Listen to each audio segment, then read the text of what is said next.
the importance of garbage trucks. Hi everyone, look what's coming down the street. It's a big, strong garbage truck. Have you ever seen one of these before? Garbage trucks are super important. They help keep our neighborhoods clean and tidy. Imagine if we didn't have garbage trucks. Our streets would be full of trash. Yuck! See these people? They're putting their garbage out for the garbage truck. We put our trash in bags or bins, and then the garbage truck comes along to collect it. Whoa, look at that. The garbage truck has a special arm. It can grab the bins and lift them up, up, up. Whoosh! It empties all the garbage into the big truck. Inside the garbage truck, there's a big crusher. It squishes all the garbage down to make more room. That way, the garbage truck can carry lots and lots of trash. Show the garbage truck driving away. Where do you think the garbage truck goes with all that trash?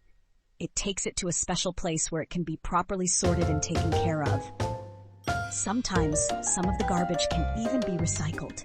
That means it can be turned into something new. Visual, show examples of recycled materials. Garbage trucks are like superpowered cleaning machines. They help us keep our planet healthy and beautiful. So next time you see a garbage truck, give it a wave and thank it for all its hard work. Please share and subscribe for more educational stories.